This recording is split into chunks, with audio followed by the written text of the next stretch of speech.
Comitê de Pneumologia Pediátrica da Sociedade Brasileira de Pneumologia e Tisiologia, e agradeço o convite ao comitê do MEP, não sei se eu falei certo, mas acho que é assim, através do João Krauser, para poder conversar.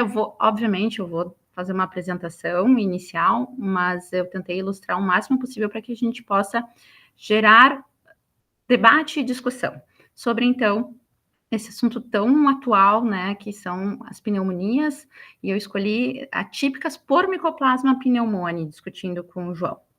E quando é que atualmente esse assunto foi retomado? Ano passado, não sei se vocês recordam que na China, né, a OMS liberou uma declaração de aumento de observação de aumento de infecções respiratórias na China. E quando se foi ver esse aumento de infecções respiratórias, além das infecções virais, aumento de vírus sincicial respiratório, influenza e casos de SARS-CoV-2, também se falou no Mycoplasma, e aí, logo na sequência da China, já se começou a ver outros relatos ao longo do mundo, por exemplo, na Europa, países como Espanha, Holanda, Dinamarca, França, né? O Patrick Soutier, que é um pesquisador muito relevante na área do Mycoplasma, do estudo do Mycoplasma, né? Ele até fez esse editorial, né? Essa declaração no The Lancet, citando isso, né, que desde a pandemia se tinha observado uma redução do número de casos de infecções por Mycoplasma, e que do outono do ano passado do hemisfério norte, ou seja, o equivalente à nossa primavera, se começou a observar, sobretudo no hemisfério norte, um aumento do número de casos de pneumonias por Mycoplasma pneumoniae. E ainda também nos Estados Unidos e na Austrália também se observou o mesmo fenômeno. E lá em maio, o nosso comitê pensou, a gente tem algumas atividades do comitê junto à Sociedade de Pneumologia, e lá em maio a gente pensou que atividade a gente faria na nossa live agora do início de julho. E nós optamos por focar em Mycoplasma e pertussis. E foi um sucesso a nossa live, porque foram assuntos super atuais, prevalentes, preocupantes, e que tiveram uma demanda não só de questionamentos, mas de visualizações bem importante posteriormente. E na sequência dessa live também surgiram, talvez vocês vejam na mídia, sobretudo no estado de São Paulo, várias inserções, entrevistas, enfim, com colegas dos mais diversas áreas, sobre a pneumonia silenciosa, que popularmente algumas pessoas chamam a pneumonia por Mycoplasma. E na nossa instituição aqui em Porto Alegre, a gente tem um painel de PCR para infecções respiratórias que detecta também o Mycoplasma pneumoniae e que está instituído aqui no Moinhos de Vento desde 2022, em torno de abril de 2022. E naquele primeiro ano do teste, a gente, né, dados da instituição, para crianças abaixo de 18 anos, nós não observamos nenhuma detecção de Mycoplasma. Em 2023, alguns casos pontuais, um por semana epidemiológica, numa semana de agosto, 2 em outubro, uma em dezembro, 2 em dezembro, além de ter tido lá no início um caso, depois outras 2 semanas com 2 casos por semana, e aí nós voltamos a ter nas primeiras semanas a detecção de 1 a 2 casos. Aqui na barrinha inferior vocês vão ver um rosa clarinho, porque a gente passou um período com um pouco de limitação da realização dos exames. Aí nós tivemos a enchente aqui no Rio Grande do Sul, que diminuiu a demanda por internação e consultas de emergência, mas aqui de junho em diante a gente vê um fenômeno diferente do que a gente detectava no nosso exame, que é um incremento na detecção do Mycoplasma pneumoniae nos nossos testes de PCR de swab de orofaringe, né? Então, a gente vê, esses dados são até agora início de julho, até dados da semana passada, a gente vê uma detecção não usual comparada ao que a gente tem historicamente na nossa instituição. E para exemplificar um desses casos desse último período, nós atendemos e assistimos uma menina de 7 anos que vinha com uma história de uma febre, não tão elevada, enfim, um pouco de tosse, mas que persistia por 3 dias, associada a cansaço. Procurou a emergência, foi realizado raio-x de tórax, onde foi observado uma assimetria da transparência na base direita, com uma consolidação. Foi feito o teste de PCR para Covid e influenza, que foi liberado negativo, e foi para sua casa com a amoxicilina. E o que aconteceu com essa menina? 3 dias depois, a mãe procurou um pneumologista pediatra, um colega meu, aqui de Porto Alegre, que relatando o seguinte: nas primeiras 48 horas a febre estaria melhor, a despeito de manutenção de tosse, mas que na noite anterior à da internação, a menina tinha tido um incremento do pico febril, a tosse impediu a menina de dormir à noite e ela estava mais prostrada ainda. Ele encaminhou então para a emergência, para a hospitalização, até porque no consultório a menina tinha apresentado, na verdade, saturação máxima em ar ambiente de 92% em ar ambiente, com esse histórico, pediu para prescrever ampicilina com azitromicina e fazer exames adicionais, né? Então, ela repetiu o raio-x, que é semelhante para um pouquinho mais opacificado, com uma aparente obliteração do seio costofrênico, a gente define ele aqui.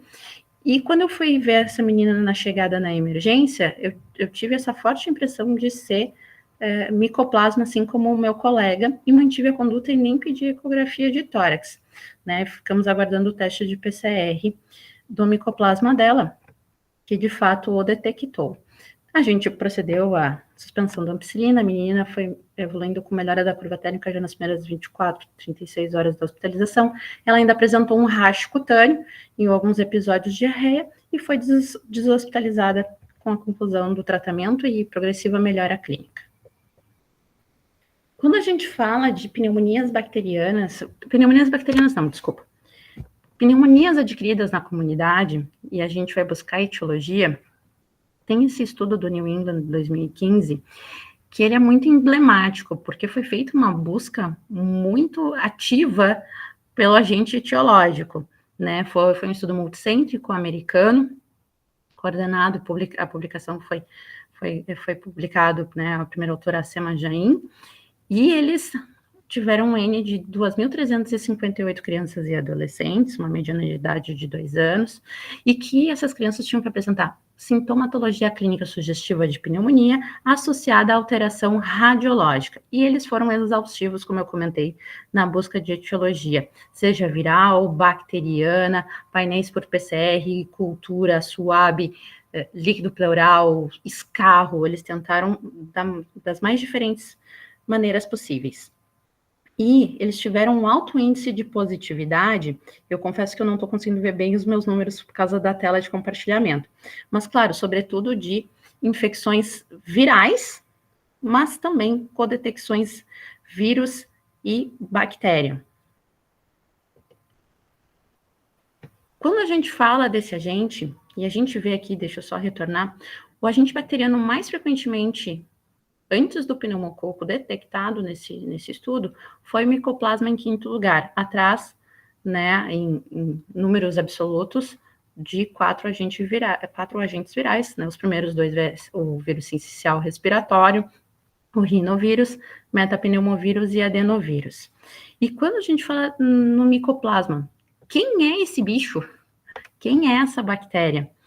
Essa é uma bactéria bem pequenininha, tanto que no início, lá na década de 40, quando ela foi descrita por Eaton, se achou até que pudesse ser um vírus, tão pequenininha que ela é. Ela tem algumas particularidades, entre elas o formato dela, que ela possui um formato mais alongado, mas ele é meio disforme, meio variado, e o fato até de não possuir parede celular agrega várias peculiaridades a essa bactéria, né? Uma delas é que ela não cora pelo Gram, ela tem dificuldade de crescimento em meios de cultura e de ser identificado em cultura. Então, o que torna ainda mais desafiador a gente investigá-la e pesquisá-la. Ela é produtora de algumas toxinas como ciliostase e lise celular. Ela é transmitida por gotículas e a taxa de infecção em contatantes próximos do indivíduo sintomático é muito elevada. O período de incubação costuma ser de 10 a 14 dias, podendo ser um pouquinho menos, 7, ou até um pouco mais, 3 semanas. E quando a gente vê a prevalência dessa bactéria no mundo, ela é dita ser endêmica no mundo, mas, por exemplo, esse dado, baseado em estimativas, através de estudos incluídos, foram feitos cálculos, nesse período de 2000 a 2012, o Brasil, junto com países asiáticos e o México, por exemplo, eram considerados países de alta prevalência de micoplasma. Tá? E, mesmo ele sendo endêmico, parece que há surtos, há epidemias que ocorrem a cada 3, 5, 7 anos, dependendo da localização no mundo. Esse número é um pouco variável. E, fora a parte geográfica, que contribui para diferente prevalência, a idade dos indivíduos também contribui, pois é muito mais frequente em crianças e adolescentes, sendo menos proporcionalmente identificado em crianças abaixo de 5 anos, sobretudo abaixo de 2 anos, e menos também em adultos. Tem esse estudo que é uma coorte israelense de mais de 300 casos de crianças de 0 a 18 anos com pneumonia por micoplasma hospitalizado, e eles viram que em números absolutos, eles têm metade dos casos abaixo de 6 anos e metade acima de 6 anos. Então, pensa, será que seria igual? Ou será que a gente considera que esses dados de prevalência estão errados? Mas parece que não, na verdade, é porque nós temos muito mais crianças pequenininhas hospitalizando por pneumonia, então, proporcionalmente, a gente tem mais casos, mas quando a gente pondera para a faixa etária, a gente vê uma maior frequência dos casos nas crianças, né, escolares e adolescentes. Pegando aquele estudo multicêntrico estadunidense, que eles foram atrás da etiologia das pneumonias adquiridas na comunidade, a gente vê que, de fato, que o impacto do micoplasma é variável conforme a faixa etária, nos menores de 2 anos, naquelas crianças entre 2 e 4 anos, e já aumentando bastante naqueles acima de 5 anos. Mas lembrem, a mediana da idade das crianças naquele estudo eram 2 anos. Quando a gente olha os indivíduos que tiveram micoplasma identificado, a mediana de idade foi mais elevada. Desses pacientes, quase 30%, que é um número que se tem na maioria dos estudos, entre 25% e 30% de codetecção vírus micoplasma. Lembrem que o total daquele estudo, 21% é necessitado de UTI. Eu acho que o barulho é do chat, eu não estou conseguindo ver as perguntas agora por causa do compartilhamento da tela.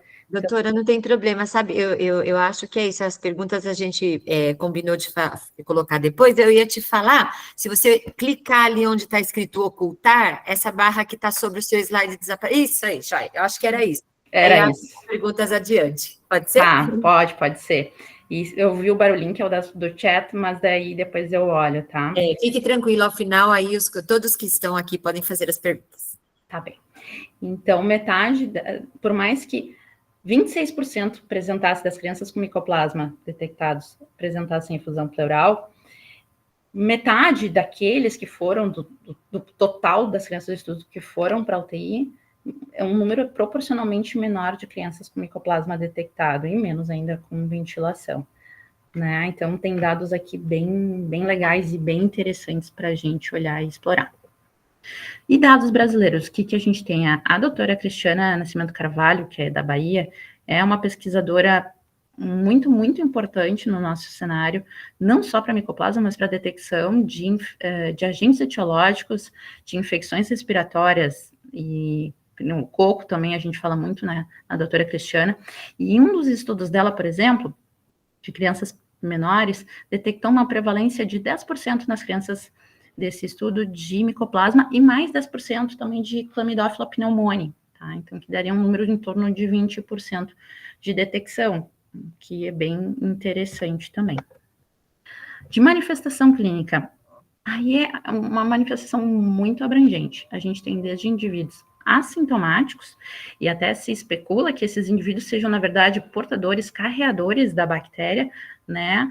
E até indivíduos que possam apresentar quadros clínicos significativos, com pneumonias complicadas, com manifestações extrapulmonares, também potencialmente graves, né? Então, é uma avaliação, é uma apresentação ampla clínica. A maioria dos indivíduos vai apresentar um quadro leve e autolimitado, mas podem ter indivíduos que apresentem quadros mais severos. Quando a gente pega os dados do estudo de Israel e os dados dessa publicação que deriva daquela norte-americana só com as crianças com micoplasma, esse pool de dados chegou a mais ou menos esse número de achados de sintomas respiratórios em crianças com pneumonia por micoplasma, né? Frequência alta de febre e tosse, por mais que possa ser afebril, febre costuma estar presente em algum momento, fadiga, ausculta pulmonar alterada, sobretudo com crepitantes, mas também pode ter sibilos. Sibilos podem estar associados a infecções virais codetectadas com micoplasma, mas também a infecção por micoplasma pode desencadear crise de asma ou asma-like, algo parecido com asma. Dispneia também é um fator, é um achado frequente. Ainda outros sintomas respiratórios, como dor pleurítica e pneumonias complicadas. Outros sintomas respiratórios, como dor de garganta, né? Nariz escorrendo é bem pouco comum, mas pode causar quadro clínico similar a resfriado comum, cefaleia. E manifestações, entre as manifestações extrapulmonares podem acontecer manifestações cutâneas, manifestações de sistema nervoso central, como encefalite, e manifestações gastrointestinais, dor abdominal não é infrequente, diarreia e vômito, né? E como eu comentei antes, em torno de 30% de codetecção viral, especialmente esse número é maior ainda quanto menor a faixa etária da criança. Um outro caso daí, nosso, é um caso de uma paciente minha, né, que eu atendi no consultório, que, na verdade, a minha paciente é a irmã gemelar dessa menina, usualmente, que a irmã tem asma, né? Essa menina tinha consultado 2 vezes só comigo, uma, né, na sequência do Covid, que a família toda teve, e a mãe hospitalizou, a menina teve apenas febre, e esse ano, no final de março, que também ela só tinha tido febre, e a irmã, que tem asma, gemelar, que tem asma, né, teve crise de asma, mas ela consultou pelo seguinte, ela vinha com uma história de febre e tosse há 2 semanas atrás, mais ou menos. Ela vinha inicialmente com uma febre mais baixa, teve um incremento da febre, procurou a emergência e foi descrito, não foi a emergência da nossa instituição, foi descrito no boletim, né, de atendimento que havia uma consolidação extensa em língua, e foi liberada com amoxicilina. E ela voltou 1 semana após comigo, porque a mãe disse que quando começou o antibiótico, ela observou que a tosse foi piorando, ela inicialmente ficou febril, mas antes do dia da consulta comigo, tinha tido 2 dias antes um pico febril isolado, e vinha com uma dor abdominal leve, intermitente, mas com uma tosse que no consultório era uma tosse seca, persistente, a menina estava em bom estado geral, mas uma tosse seca e persistente, ausculta com crepitantes à esquerda. Aventei a possibilidade da infecção por micoplasma, né, conversei com a mãe sabia, tinha alguma ideia do que era o micoplasma, uma mãe não médica, não profissional da área da saúde, porque um dos coleguinhas, tinham 3 ou 4 coleguinhas bem sintomáticos, um dos coleguinhas, o seu médico assistente também tinha aventado essa hipótese e tinha, no grupo de mães de WhatsApp, sido comentado sobre isso, e a mãe dessa minha paciente perguntou, como é que a gente pode investigar? Tem algum exame que a gente possa fazer, né, além de tratar? E aí a gente explicou, ponderou alguns, né, alguns meios de investigação, e eu pedi para ela o PCR de nasofaringe, e 3 dias depois a gente tinha um resultado que codetectou rinoenterovírus, que esse nosso teste atualmente não consegue distingui-los, e Mycoplasma pneumoniae, e nesse mesmo dia que a mãe mandou o resultado, ela mandou mensagem, né, dizendo que, né, 3º dia de tratamento, que ela já estava indo melhor, com bem pouca tosse em relação ao que ela vinha apresentando. Amanhã eu vou revisar essa menina ambulatorialmente, daí eu posso contar mais para vocês. Dos achados de imagem, tá? Também são achados não específicos, né? Não tem nem da clínica, nem da imagem, achados patognomônicos da infecção por micoplasma. antigamente a gente falava em infiltrado, né, alteração bilateral, infiltrado, e já tem estudos como esse da CUT e outros que falam que não, o que predomina, na verdade, é consolidação. Mas muitas dessas consolidações é aquilo que muitas vezes a gente vê no laudo, né? Focos de consolidativos, opacidades consolidativo-atelectásicas, porque a gente olha a imagem e muitas dessas imagens que têm consolidação, a gente vê também um componente de perda de volume associado, tá? Muitas vezes há derrames pleurais, que a gente diz reacionais, geralmente de pequena monta, pode haver empiema, pode haver necrose, mas empiemas são bem raros, né? Pode ter esses aspectos de uma consolidação um pouquinho mais parilar, e na toma a gente tem aspectos de disseminação endobrônquica. Nesse mesmo trabalho que eu comentei anteriormente, eles tentaram separar indivíduos, os 182 crianças e adolescentes com micoplasma detectado e aqueles que não tiveram detecção de micoplasma. E da clínica e de imagem, o que eles observaram? Que os indivíduos com micoplasma, eles tinham mais febre e sensação de estarem febris, mais frequentemente fadiga, calafrio, dor de cabeça, dor de garganta, dor abdominal, mialgia, dor torácica. Na ausculta, redução do murmúrio vesicular, crepitantes, taquipneia e nos achados de imagem infiltrado lobar, efusão pleural e linfadenopatia hilar, o que a gente tem que lembrar, porque os quadros de tosse do micoplasma tendem a ser mais secos e podem durar tempo prolongado, diferente de um quadro viral, por exemplo, que evolui para o quadro produtivo, tem nariz correndo, enfim. E porque como a criança pode tossir por tempo prolongado e como tem uma maior frequência de linfadenopatia hilar, pode também ter como diagnóstico diferencial tuberculose, né? Então, no nosso país, a gente tem que também levantar isso como hipótese diferencial.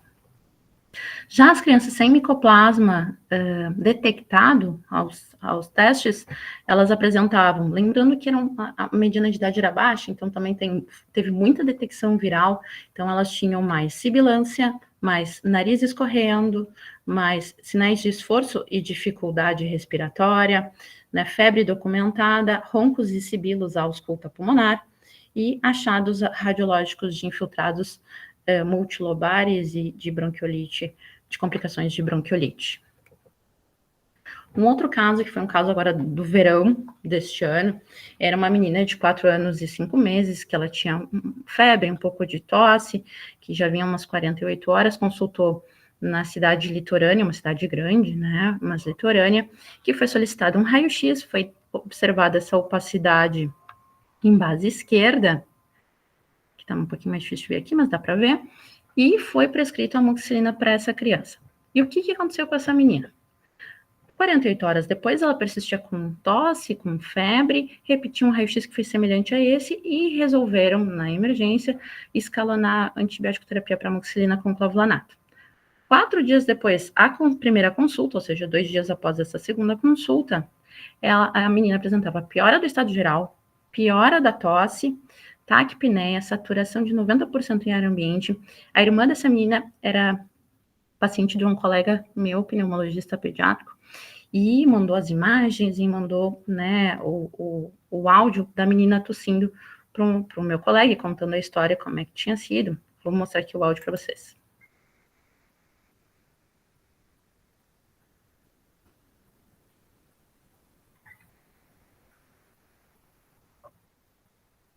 Consegue aumentar um pouquinho mais o som, Agali? Será? É para ouvir a tosse, né?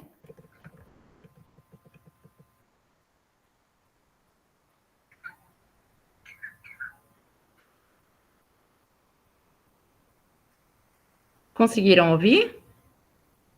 Não conseguimos, acho. Você conseguiria, agora que você aumentou, colocar desde o começo de novo, por Vou favor? colocar, só para vocês entenderem. É uma tosse, é a menina, estava no momento de repouso, no sono, com essa tosse seca, persistente, que ela tinha dificuldade de permanecer dormindo. Em determinado momento, o pai até relatou que ela parecia até ter algo de confusão mental, porque ela tentava dormir e não conseguia. Eu vou tentar reproduzir novamente, mas se não é essa, é a descrição do áudio, tá?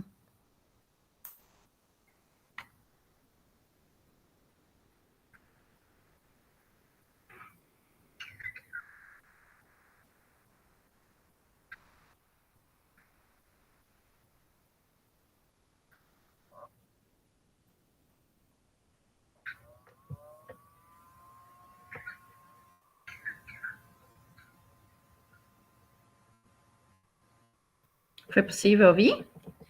Ficou baixinho, mas deu para ver um pouquinho. Tá bom. É que ela tosse bem agudinha, bem seca, tá? Tá. Então, só para descrever para vocês, então. Pena que ficou baixinho para mim, estava bem alto.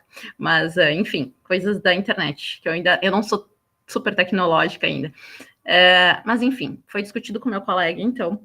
Foi optado por hospitalizar a menina, pedir exames laboratoriais e de imagem, né? Que ela tinha esse raio-x, então, desse 4 dias após a primeira consulta, que a gente já indefine um pouquinho mais o seio costofrênico esquerdo, e foi optado por mantê-la com penicilina e azitromicina. E a ecografia torácica descreveu um pequeno derrame pleural de um volume estimado de 5, 10 ml, bem pouquinho mesmo, tá? E foi solicitado para essa menina também o painel para infecções respiratórias por PCR, ela foi transferida da instituição do litoral para nossa aqui em Porto Alegre, e aí com o exame positivo nós suspendemos a penicilina, mantivemos ela só com azitromicina, e ela foi deshospitalizada no 3º dia de tratamento para seguir tratamento em casa com progressiva melhora clínica. Então, dos diagnósticos diferenciais, eu já fui falando algumas ao longo da apresentação, e a gente, às vezes, quer separar de infecções virais ou de pneumonias bacterianas típicas, né? Só que a gente viu que 30% das crianças podem ter infecções com detecções virais e com micoplasma, e a gente pode também ter, menos frequentemente do que com infecções virais, detecção de bactérias típicas com micoplasma. A gente teve recentemente um caso de pneumonia por Streptopiógenes com codetecção com micoplasma, né? Fora isso, né, a gente tem muita, na clínica, sobreposição dos dados clínicos e de imagem para essas diferentes etiologias. Então, isso que a gente quer deixar muito mais claro, na verdade, ele é muito mais cinzento. A gente tenta, né, construindo, né, uma adequada anamnese, exame físico, tentar ter maior assertividade no nosso diagnóstico. E para o nosso diagnóstico, a gente pode também levar em conta exames diagnósticos. Como é que a gente faz o diagnóstico etiológico das pneumonias da comunidade? Né? As 2 primeiras perguntas são: onde que a gente vai investigar e como proceder a investigação, né? Então, pode ser avaliação de secreção de viária superior, de suave nasal, de suave de nasofaringe, de escarro, de dados um pouco mais invasivos, quando a criança tem um líquido pleural que a gente vai funcionar, né, análise do líquido pleural, lavado broncoalveolar, biópsia pulmonar, aí, né, muito mais como exceção, né, e muitas vezes injustificável, né, dados especialmente de hemocultura, e isso pode ser por meio de cultura, como eu estava falando, então, testes de amplificação de genoma, os PCR, sorologia, enfim, tá? E para o micoplasma, como eu comentei, o fato dele não ter parede celular, uma bactéria que não tem parede celular, ele não é corado pelo Gram, e ele pode crescer em meios de cultura muito específicos, mas que levam 2 a 3 semanas quando a gente detecta. Então, ele tem uma especificidade, a cultura para o micoplasma, muito elevada, mas uma sensibilidade baixíssima, né? Então, é muito, muito difícil da gente ver. Tem alguns testes de antígeno que eu confesso que eu não vi aqui no Brasil ainda. Então, a gente acaba, muitas vezes, fazendo diagnóstico ou por sorologia, IgM, IgG, ou por meio de testes de PCR, né? O IgM, ele começa a se elevar, né, em torno depois dos primeiros 7 dias do quadro clínico, e ele faz o pico ali pelo em torno de 3 a 6 semanas do quadro. Já a IgG, ela tende a positivar em torno de 2, começar a se elevar, na verdade, a partir de 2 semanas após a elevação da IgM. Então, a gente de fato, não consegue, às vezes, num quadro de curto prazo, ter essa detecção, e também pode levar um pouco mais tempo para análise e resultado do teste, né? Diferente do PCR, que quando tem disponível, né, a gente tem que levar o custo e disponibilidade também, a gente pode ter, e algo que a gente discute se o exame em nasofaringe vem negativo, o PCR para micoplasma nasofaringe vem negativo, ele exclui totalmente doença de via aérea inferior, esse é um questionamento que nós pediatras nos fazemos, e discutimos, e debatemos, e a gente acha que não, né? Então, o fato de tu não detectar na via aérea superior não exclui doença de via aérea inferior, né? E eu vou trazer aqui um exemplo, né? Essa menina de 4 anos e 10 meses, uma paciente que eu segui ano passado, ela tinha uma história de... Ela consultou na emergência porque ela tinha tosse 3 semanas, que tinha piorado naquela noite associada a pico febril. E ela ficou na emergência, ela chegou na madrugada e foi sendo reavaliada ao longo do dia, porque ela não parecia super ruim para ter que hospitalizar. Até que numa dessas reavaliações ela fez um pico febril mais elevado, estava com tremores, calafrio, ficou taquipneica. E aí a equipe da emergência suspeitou se ela podia até tá apresentando um quadro de bacteremia e resolveu interná-la, né, utilizando ceftriaxona, manteve um bronquidilatador e corticoide, porque achou que em determinado momento que tinha alguma sibilância, e oxigenoterapia, e ela tinha, então, esse raio-x aqui da emergência, né, que era descrito como espessamento de feixes broncovasculares com opacidades coalescentes bibasais, e para a gente avaliar conforme a clínica. E o que aconteceu? No dia seguinte, me chamaram para avaliar a menina, e ela, depois que tinha hospitalizado, então ela já estava fazendo mais ou menos 24 horas da hospitalização, que ela tinha começado ceftriaxona, ela estava febril, mas era uma menina que estava na cama, literalmente, ela estava bem prostrada, a ausculta era diminuída à esquerda, e eu me lembro que era uma sexta-feira, de tarde. E aí eu pedi o raio-x, já consegui ver o raio-x, e já quis pedir, tinha uma opacidade, então, em base esquerda, e já pedi uma ecografia torácica, e me pareceu, assim, muito discrepante a clínica e a imagem, enfim. Eu pedi exames laboratoriais com a finalidade de solicitar sorologia para micoplasma e clamidófila, pneumônia, até porque o painel que a gente tinha naquele momento, que era um painel de PCR, que também avaliava a micoplasma, veio negativo, não identificou nem vírus, nem as bactérias que a gente pesquisava. E o que aconteceu com essa menina? Essa menina perdeu o acesso venoso, então, em torno do 5º dia de hospitalização, tinha 5 dias já de ceftriaxona, em torno de 3 ou 4 de claritromicina, foi deshospitalizada com claritromicina para fazer seguimento ambulatorial. E ela volta daí no meu consultório com um exame de sorologia para micoplasma, com IgM positivo e IgG indeterminado. Então, provavelmente ela já estava fazendo essa elevação do IgG. E a terapia? Então, como a gente sempre fala, né? Antibiótico para bactéria, e a gente escolhe o antibiótico pensando na bactéria que a gente está imaginando como causadora da nossa situação clínica. Para o micoplasma, então, que tem todas essas peculiaridades da sua forma, a gente tem que usar os macrolídeos. E como é que se dá a ação dos macrolídeos? Então, ele se liga ao ribossomo para impedir a síntese proteica através dessa ligação nessa unidade 50S do ribossomo, tá? E né, antibióticos como penicilina e todos os beta-lactamos que atuam na inibição da síntese da parede celular bacteriana não têm ação sobre o micoplasma, tá? Então, o tratamento empírico, quando a gente pensa em micoplasma pneumoniae, e de primeira escolha são os macrolídeos, azitromicina ou claritromicina.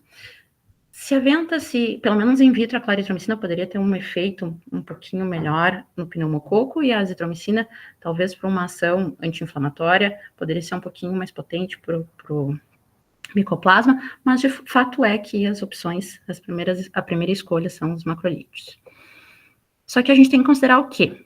Que a amoxicilina é a primeira escolha, e continua sendo, para as pneumonias adquiridas na comunidade como antibiótico. Então, a gente se pergunta, será que vale a pena associar macrolide a todas as pneumonias da comunidade, já que a gente vem vendo dados que o micoplasma não parece ser tão infrequente assim? Tem um estudo do JAMA Pediatrics, que se eu não me engano é de 2017, acho que aqui não tem o ano, mas acho que é de 2017, que foi ver isso. Avaliou, então, um grupo que usou monoterapia com beta-lactâmico, e aí pode ser amoxa, AMP, ampicilobactam, amoxiclave, cefalosporinas, enfim, e comparou com aqueles que foi associado um macrolídeo. E o que se observou? Que não teve diferença no tempo para deshospitalização. Então, a conclusão desse estudo, que foi um estudo super bem desenhadinho, é que agregar um macrolídeo não acrescentou benefício adicional para esse grupo de crianças. Então, talvez, né, não seja por aí. E a gente tem que considerar o que também? Resistência ao macrolídeo. É um problema de fato mundial. Até 2000 a gente não tinha relatos, os primeiros relatos são do Japão, de 2001 em diante, e são assustadores, né? E não são só esses dados de 2016, depois eu vou mostrar dados mais recentes que corroboram esses dados. Na Ásia, a gente tem que dizer que o micoplasma é resistente a macrolídeo até que se prove o contrário. As taxas de resistência são muito elevadas. E até uma das especulações da causa disso, que seja exatamente porque se prescreveu demais, se usou demais e agora estão resistentes. Tem também alguns países da Europa com um pouquinho mais de resistência, um pouquinho mais elevada, mas outros ainda muito, muito baixos, né? Nos Estados Unidos varia de, né, teve um incremento, se a gente olhar dados históricos, mas os dados atuais são em torno de 13% mesmo. E nós não temos dados, eu pelo menos desconheço, pode ser que tenha, mas eu não conheço, não localizei dados de resistência do micoplasma macrolídeos aqui, nossos nacionais. Inclusive, nessa outra publicação do JAMA, de 2022, o nosso continente, o continente africano, não possui dados sobre resistência de macrolídeo, os números asiáticos são bem elevados. Então, considerando a resistência ao macrolídeo, o que a gente pode considerar como alternativa? Primeiro, qual é o impacto clínico? Impacto clínico, acho que é a primeira pergunta, né, do micoplasma resistente a macrolídeo na apresentação clínica?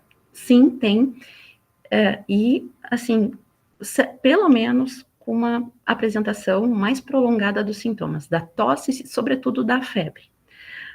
Quanto ao risco de doença mais severa, tem alguns estudos que dizem que não, que é só um prolongamento da duração dos sintomas, mas tem outros estudos dizendo que sim, que tem um risco de doença mais severa.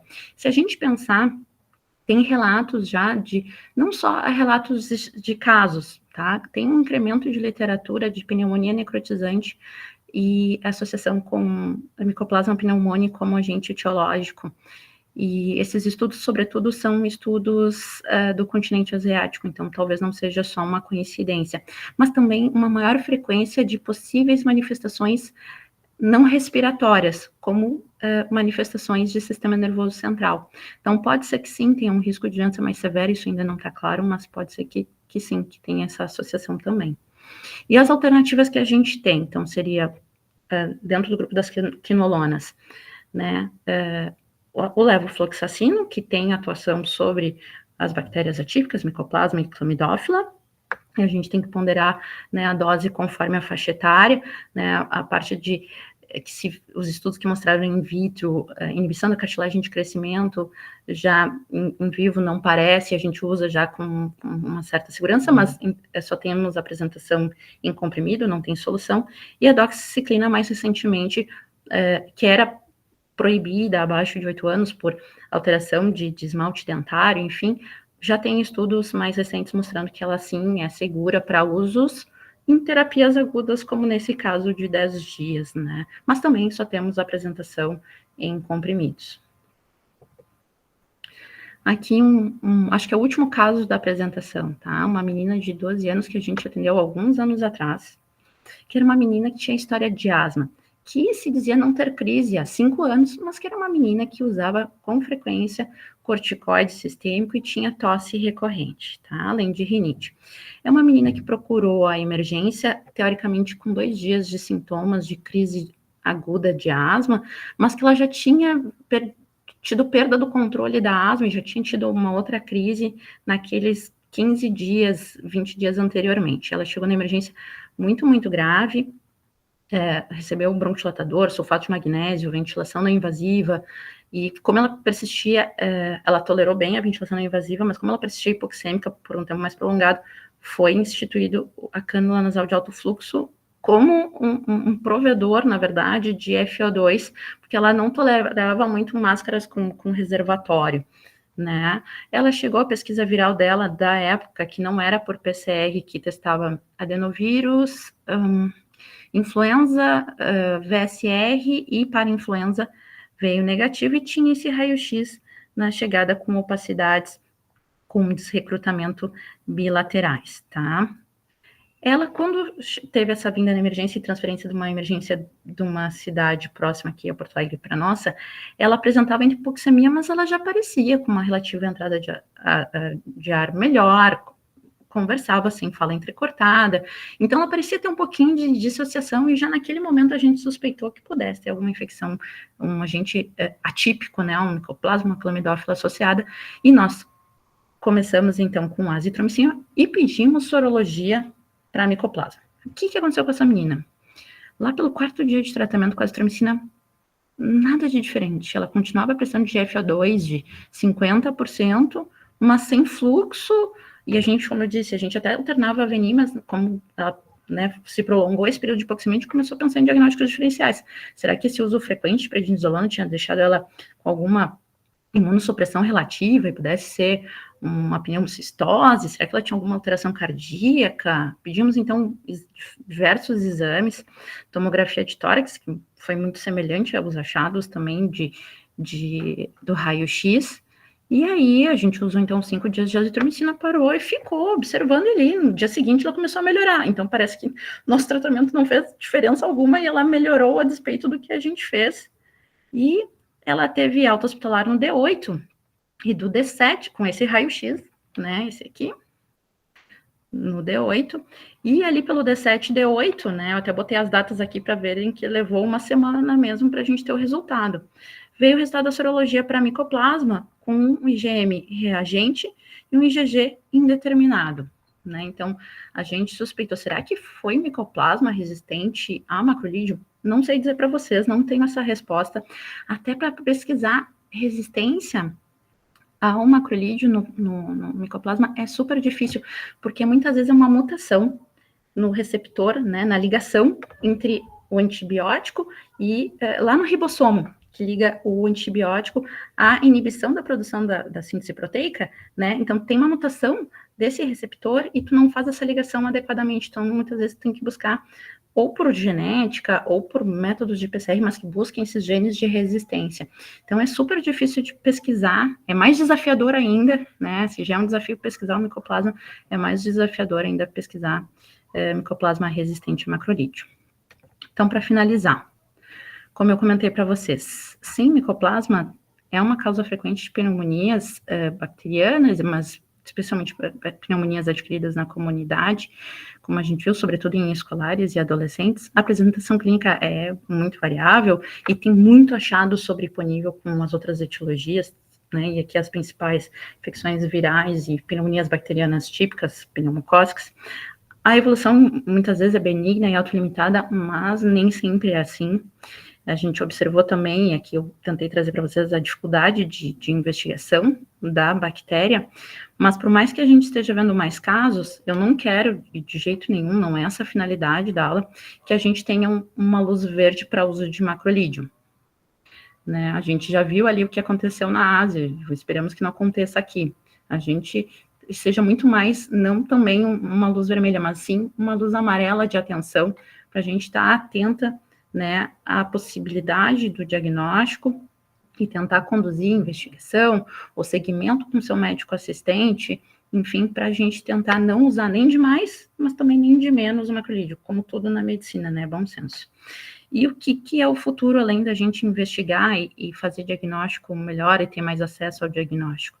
Possíveis vacinas, sim, tem estudos para vacinas para micoplasma, né, ainda não tem nenhuma, assim, não conheço nada de fase 3, mas já tem algumas publicações de tentativas, pelo menos, de vacina, então, vacina pode, além de diminuir o risco de evolução severa, também pode diminuir o risco de resistência a macrolídeo, então, acho que também, como muitas das infecções respiratórias, e agora, mais recentemente, a gente está passando isso, ou vai passar aqui no Brasil, né, logo em seguida, para a VSR, que é vírus, mas enfim, né, para essas novas imunizações para o VSR, que a gente tenha também no futuro imunização para o micoplasma. Acho que é isso, gente. Ó, já foi bastante tempo. Deixa eu parar de compartilhar aqui. Deixa eu só me achar aqui para poder parar de compartilhar. Foi bastante tempo, não. Se a gente pudesse, a gente te ouviria ainda muito mais tempo, né, João? Estava muito bom todo o conhecimento que você dividiu com a gente. João, você assume aí a questão das perguntas? Nossa, Muitos aplausos aqui, viu, Magali? tá cheio de aplausos. Ah, é? Obrigada, pessoal. Muito, Amaro. muitos aplausos, Magali, muitos aplausos. Eu primeiro quero pedir desculpas porque minha atividade no CREMES lá me prendeu por mais 20 minutos e eu acabei atrasando. Espero que tu tenha sido devidamente apresentada aí pelos meus amigos. Certamente, fui muito bem acolhida por todos. Ah, que bom, que bom. Quando eu convidei a Magali é porque realmente ela tem bastante experiência com esse assunto e nos acompanha ali no Moinhos há muito tempo e como a gente havia falado, né, a escolha do assunto foi exatamente associado ao número, pelo menos aqui no nosso meio, um aumento bastante expressivo com o diagnóstico por PCR. Né? Acho que chegou a apresentar alguma coisa ali, Magali, dos números do Moinhos ou não chegou a apresentar ali? Apresentou? Sim, Tá, porque eu eu cheguei apresentei depois. nos primeiros slides. Sim, eu cheguei depois. Então, isso tem nos assustado demais, né? Esse aumento do número de micoplasma, né? Então, a ideia da aula era essa. Eu não sei se já tem perguntas aí, Joelma. Eu estou no celular, tá bem difícil de eu ver. Eu posso monitorar aqui, então. A Ai, Amanda aí, então. tinha levantado a mão, mas eu não estou vendo mais a mãozinha levantada, então, Amanda, A segue a Clarice. tua pergunta? Foi a primeirinha. Bom, acho que não. Então, a Clarice agora. E aí tem no chat, Magali, tem uma pessoa que pediu a Maísa se fosse possível disponibilizar os artigos todos. Eu não sei se você conseguiria disponibilizar no chat agora ou mandar para a gente e a gente põe depois no YouTube, se for possível, para disponibilizar, porque ela, além de pedir os artigos, disse que realmente a aula foi excelente. Ah, muito obrigada. Só dos artigos, a gente consegue sim disponibilizar, mas também eu tentei referenciar todos ali para que vocês possam ter acesso também e buscarem, né, nas suas plataformas de maneira também relativamente fácil, ou com o título completo, nome de primeiro autor, ano de publicação, revista. Então eu tentei todos deixar bem referenciadinho ali também. Como Isso fica aí. gravado, como fica gravado, né? Fica. Disponibilizamos direitinho no YouTube, aí é só abrir a aula depois e puxar os artigos. Clarice, você quer perguntar? Oi, boa noite, pessoal. Agora foi, minha câmera estava com um problema. Magali, te agradecer, sensacional a aula, né? Muito bom. Me levantou várias reflexões na nossa realidade. Assim, a gente já preocupa muito por conta dos falciformes, né? O serviço que eu trabalho é uma referência para falciforme, e daí para eles sempre foi uma questão. E durante a pandemia, a gente viu que muita gente ficou usando a azitromicina como uma profilaxia para COVID, e ficamos preocupados com ter que fazer alguma modificação de terapia. E aí, na nossa prática, às vezes a gente fica em dúvida que durante um tempo nós adotávamos os macrolídeos venosos. E aí, após alguns eventos adversos, principalmente relacionados à dor durante a infusão e arritmias, passamos para via oral nesses pacientes falciformes que chegam com síndrome torácica. Você leu alguma coisa sobre diferença, assim? Seria só mesmo pela dieta suspensa ou teria alguma eficácia maior? Clarice, boa noite, obrigada pelos comentários. E sim, acho que o teu comentário é super, super relevante da gente lembrar das síndromes torácicas agudas e dos pacientes com anemia falciforme. Nessa outra live que eu comentei lá ali no início, que a gente fez, a Edna, que é da Bahia, aqui no Sul a gente tem uma frequência menor, né? Mas a Edna levantou isso e é super bem lembrado mesmo, porque nas síndromes torácicas agudas a gente associa a macrolídeo para cobertura, né, do micoplasma. Então, super bem comentado e lembrado. Eu não cheguei a verificar de evento adverso associado à infusão, especificamente. O que eu dei uma olhada foi exatamente para micoplasma, aquilo que eu comentei na apresentação, né? Que para o micoplasma tem alguns estudos que hipotetizam, não tem assim nenhuma comprovação de fato se a azitromicina poderia ter um benefício adicional, e talvez pelos mecanismos anti-inflamatórios da azitromicina. Até porque, uma coisa que eu não comentei na apresentação, mas que é relevante, o micoplasma pode causar, né, acometimento pela infecção diretamente, mas também indiretamente por mecanismos imunomodulados. Então, parece que a doença pelo micoplasma não é só devido à infecção diretamente, especialmente as manifestações extrapulmonares. Então, talvez possa ter alguma coisa nesse sentido, mas não de não eficácia de um macrolídeo e eficácia do outro. Aí não. Aí a gente tem que pensar, talvez, em resistência aos macrolídeos como um todo. Não sei se eu respondi a tua pergunta. Na verdade, era mais em relação à via da medicação, né? Ela ser venosa ou oral, se haveria alguma diferença em melhoria de cobertura. Assim, por exemplo, falhou no oral, é melhor ir para levo ou será que a gente tentaria a via venosa? Não parece. Se falhou no oral, tem que ver se a criança tem alguma doença desabsortiva ou se ela está vomitando, porque lembra que vômito pode estar associado a esses pacientes. Mas, fora isso, a gente aí teria que cogitar se o diagnóstico está certo, né? E se não pode eventualmente ser, se for mesmo micoplasma, algo resistente, que nem o exemplo do caso que eu comentei, que eu não tenho certeza, mas que talvez tenha sido isso.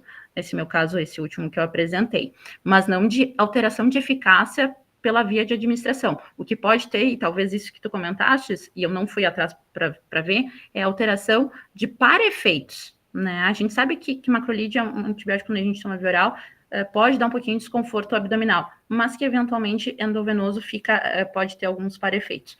Mas eu não li nada em relação a para-efeitos. Ai, ótimo, obrigada, Magali. Só de curiosidade, acho que tem um pessoal de BH aqui, né?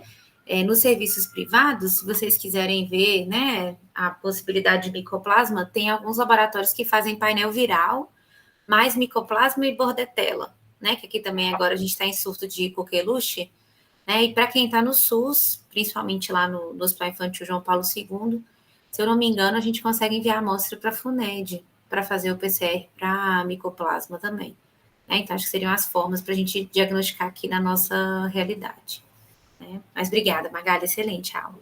De nada. E acho que isso que tu comentaste do pertussis é importante, porque a gente tem um aumento do número de casos no mundo todo e no Brasil também, né? Minas já estourou, ultrapassou o número de todo ano passado, São Paulo, enfim. E é uma doença de notificação compulsória, então, talvez para o SUS a gente até consiga, identificando mais, encaminhando e notificando os casos, fazer o diagnóstico, e aqui, pelo menos no Sul, para micoplasma, talvez algum serviço que outro que tenha sorologia no SUS, mas senão fica difícil mesmo. A Valquíria, eu acho que iria perguntar. Eu queria perguntar também, mas vamos para a Valquíria primeiro. Valquíria, por favor. Boa noite. Eu queria te perguntar o seguinte, adorei a aula, achei sensacional, mas eu queria te perguntar o seguinte, com relação à resistência ao micoplasma alta nos países asiáticos, e você estava falando que a resistência do micoplasma à azitromicina, aos macrolídeos de uma maneira geral, não está somente relacionada ao germe em si, mas tem um fator genético influenciado aí, inclusive em relação ao paciente, né? Tem essa modulação. Poderia estar acontecendo com os asiáticos a mesma coisa com relação a outras drogas, por exemplo, eles têm uma maior tendência a fazer icterícia com tuberculose estáticos, etc. e tal? Assim, o mecanismo de resistência do micoplasma ao macrolídeo é por uma mutação na unidade que liga o antibiótico ali no ribossomo, né? Então, é do germe, não é do hospedeiro? Não é do hospedeiro, é da bactéria, da unidade que liga, então, faz a ligação do antibiótico. A bactéria, isso. Então, assim, na verdade, o ribossomo da bactéria na ligação com o macrolídeo, ela tem uma mutação. Tá? Entendi. Então a bactéria é a mesma, não faz sentido isso que eu estava pensando. Não, o que a bactéria pode causar é doença não só por um mecanismo direto infeccioso, mas também por mecanismos indiretos, mas daí a doença, né? Mas as mutações são ali do receptor do ribossomo que faz essa ligação com o antibiótico. Entendi. Tá bom. Obrigada. De nada. Deixa eu ver se acho que posso perguntar. Acho que não tem ainda nenhuma mãozinha antes da minha. Magali, eu queria te perguntar duas coisas. Assim, eu tenho lido alguns artigos falando a respeito do micoplasma como agente responsável pela bronquiolite. né? Aí pegando as crianças mais jovenzinhas, e não a pneumonia do pré-escolar, escolar, né? Então, assim, alguns trabalhos até vi assim como sendo o segundo agente. Aqui no Brasil parece que a gente considera que não, que são outros agentes, talvez pela baixa testagem. Então, o que eu queria te perguntar é se você acha que vale a pena, né, para esses bronquiolíticos ou efetivamente tentar lutar para ter o painel viral nos diversos serviços pelo aumento da prevalência do micoplasma agora, já que, por exemplo, na bronquiolite a gente vai ter poucas formas de diferenciar clinicamente, né, o bronquiolítico vírus essencial, rinovírus ou micoplasma, ou não, você acha que não tem importância e fica como um diagnóstico diferencial mesmo? Essa é uma primeira pergunta que eu queria te fazer. Tá, acho que a Joelma tem a mesma sensação que muitos de nós aqui, que somos pesquisadores também, né? Como a gente adoraria conhecer ao máximo a nossa realidade, SUS, convênio, pequenininhos, grandes, né? Explorar o diagnóstico, eu acho isso sensacional. A gente conhecendo a nossa realidade, a gente consegue se organizar melhor. Eu acho isso. Mas eu não acho que é necessariamente só por causa do micoplasma, porque se a gente ver os dados de literatura, por mais que as crianças pequenininhas internem mais, e aí proporcionalmente é que nem aquela corte israelense, elas possam ter um N maior de micoplasma, na verdade, proporcionalmente a faixa etária ainda é baixo. O vírus é muito mais prevalente. Então, e quando a gente vai olhar os estudos para a sibilância recorrente do pré-escolar, para bronquiolite a gente já sabe que a azitromicina não adianta. Fato, né? Já tem vários ensaios clínicos randomizados mostrando que não adianta. Né? Para a sibilância do pré-escolar, talvez um subgrupo, mas a gente não sabe bem quem é, então por enquanto também não. Então, eu tenho um receio de... não é só para testar o micoplasma, acho que é importante a gente conhecer a nossa realidade, mas não só pelo micoplasma. Tá, ai, obrigada, eu acho que é essa angústia que a gente tem mesmo, né, uma vontade de conhecer a nossa flora e trabalhar de forma mais assertiva. E a minha outra pergunta, Magali, é assim, porque essa sua aula foi, além de tudo, muito, muito, muito importantíssima, porque, por exemplo, se a gente pega mesmo um pré-escolar ou um escolar, cuja evolução da pneumonia, do tratamento não é bom com as penicilinas semissintéticas habituais, pensando num germe típico. Em 48 horas depois ele vem, você descarta a complicação, a tendência na prática diária é ampliar a cobertura pensando no germe típico, muitas vezes, porque a gente não tinha esse olhar de que o micoplasma voltou. Então, assim, tem uma dica para a gente usar na prática, para aquele escolar que falhou, não é complicação, e aí eu entro com amplio, associo, troco, espero testagem, sabe? Eu acho que é uma dúvida clínica que pode aparecer. Eu acho que vão ter casos que a gente vai ter dúvida. E às vezes até não só na evolução, talvez inicialmente tu vai querer começar, por exemplo, uma amoxicilina com uma azitromicina, mas esse tem que ser exceção, não pode ser para todo mundo, né? Mas exceção, tu vai ter alguns casos que vai ficar em dúvida. Ou, às vezes, na evolução de tu eventualmente associar. Se já tem mais dados para dizer, não é típico mesmo, bom, aí talvez você possa suspender, né, e usar só um macrolídeo. Mas vão ter casos que vão ser, de fato, duvidosos, né? Em alguns dos casos que eu apresentei, nós mesmos, a gente usou uma cobertura com beta-lactâmico, às vezes associado ou não à azitromicina, quando confirmava, a gente tirava, então... Também vocês são casos de vida real, como nós fizemos, como nós conduzimos, tá? Então, às vezes, sim, vai ser difícil, mas o que não dá é para ser para todo mundo. Já a associação com clavulanato, a gente tem um incremento de identificação de casos de pneumonia complicada por hemófilos, mas nem todo hemófilo da pneumonia, que nem o da via aérea superior, que é resistente, é produtor de beta-lactamase, então fica um pouco mais cinzento. Tem alguns países da África que já usam terapia antibiótica para pneumonia bacteriana típica com cobertura com um inibidor de beta-lactamase, pensando nesse tipo de hemófilos. Ainda nós não temos dados no Brasil nesse sentido, até os dados do Cireva, né, não são apontando esse sentido.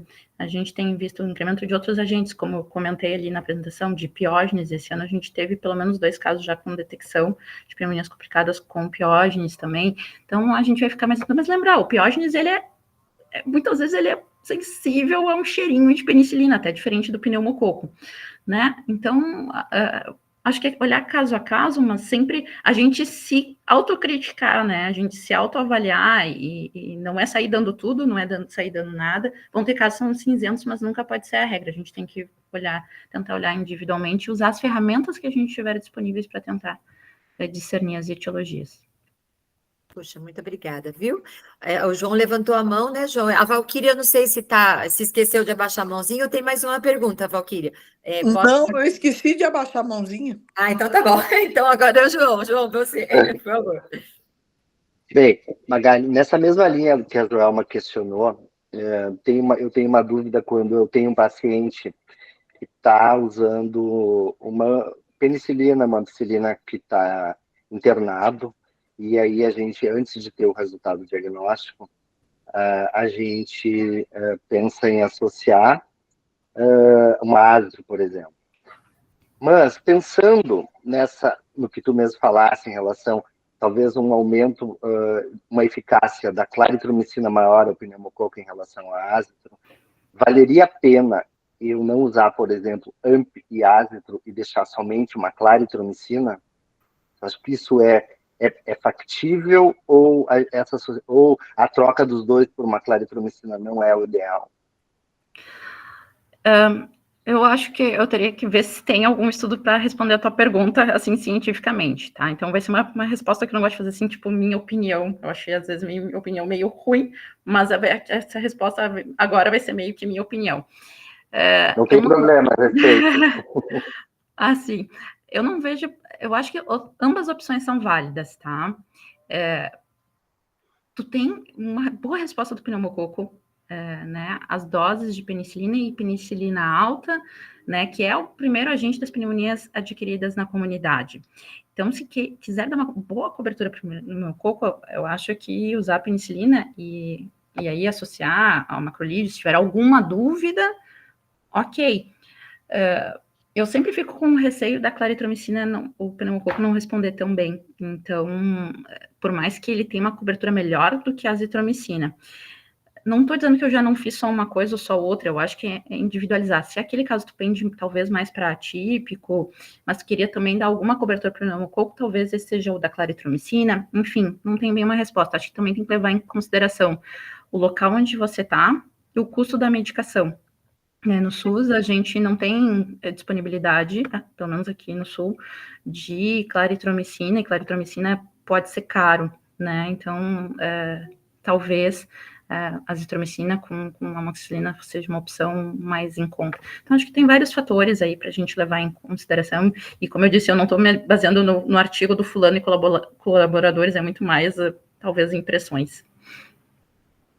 Tá certo, obrigado. É que eu tenho uma certa tendência a fazer isso também, baseado na minha opinião. Eu tenho uma certa tendência em tentar deixar a monoterapia, principalmente enquanto eu não tenho certeza. Né? Acabo deixando, então, vários.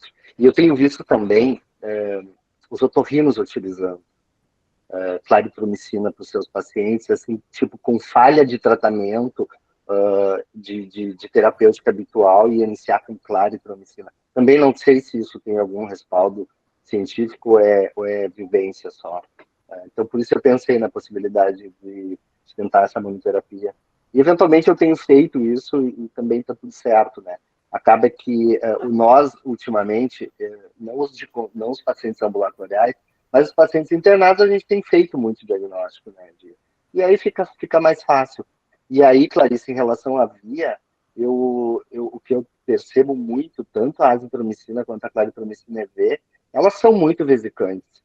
Então, no maior curto período, tem que substituir, se o paciente eventualmente não está com uma PIC, né, um catéter que tem uma entrega mais em veia central, as veias periféricas, eles acabam perdendo demais, assim. Então, sabe, se tem uma clínica muito ruim, a gente inicia endovenoso, mas assim que possível a gente passa para via oral, porque a perda de acesso é muito grande, principalmente dos menores. É o que a gente tem feito, deixa o venoso só para quem está com via oral impossível, né, com via enteral proscrita, que realmente eles deixam muita dor durante a infusão, né. Eu lembro na minha residência, assim, os pacientes gritarem durante a infusão, mas isso já tem 10 anos, né? Hoje em dia é só oral mesmo. Isso aí. Concordo. Ô, João, é que você falou que não está vendo as perguntas, né? Tem mais uma perguntinha no chat, e depois a Tatiana levantou a mão também, Magali. No chat, a Anaísa perguntou se já foi identificada a causa dessa mutação que você falou, se você puder responder, aí depois a Tati pode perguntar. Ali, como eu apresentei, procurando os dados, né, de por que então tem essas mutações desse receptor, parece que, pelo menos ali, eu usei uma referência bem robusta de uma pesquisadora que publicou mais já de um artigo sobre micoplasma, de que eles acham que foi o uso indiscriminado, né, uma das hipóteses, por isso que na Ásia é tão elevado esse índice. Mas não sei dizer se teria outros mecanismos já comprovados para isso, né, mas são mutações, trocas de A, de G, né, de nucleotídeos ali, então coisas bem específicas genéticas. Obrigada, Magali. Tatiana, você quer fazer a pergunta? Abre o microfone, então, aí, para você falar, pode ficar à vontade.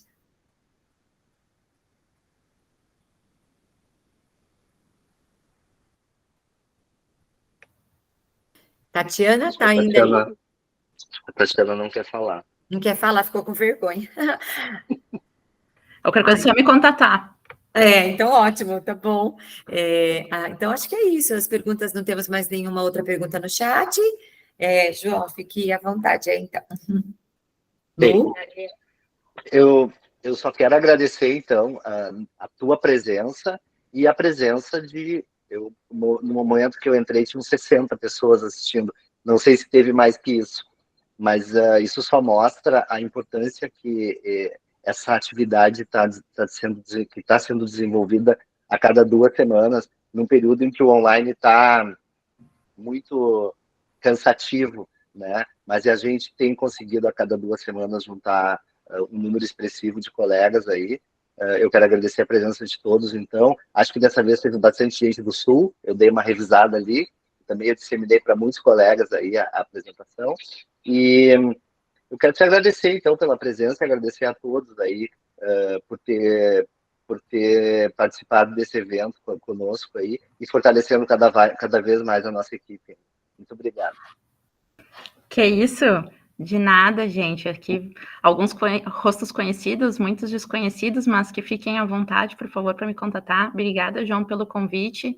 Sempre é uma honra e um desafio fazer uma aula para um pessoal ainda mais tão qualificado, né? O João sabe, eu disse, João, mas só esse período para eu preparar a aula, como assim?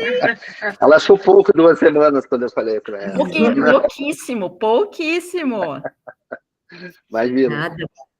Diz que tem carioca também aqui assistindo. A Mari Farias. Também, uma carioca gaúcha. Mariana Farias, foi nossa médica na emergência. Foi nossa médica na emergência do Moinhos, maravilhosa. Tá no a Luciana também chegou por aí, também, né? Tá desde o começo, na verdade, né, Lu? Não sei se você quer falar alguma coisa. Não, só agradeço mesmo. Hoje eu tô aqui com os meninos, aí tá mais tumultuada a coisa. Então, muito obrigada, então, gente. Tchau, boa noite a todos. Tchau, gente. Obrigado, boa noite a todos. Boa noite, muito pessoal. obrigado. Daqui 15 dias, hein? Vamos ver o que o Joca vai arrumar. Gente, o Joca falou que tá maravilhoso também no próximo encontro, então vamos ver só o que vem. Só para colocar mais gente? pressão, que aí daqui 4 semanas sou eu de novo, né? Puxa então, vida, já começa a sofrer agora. Tchau, gente. Tchau, gente. Bom descanso, boa noite.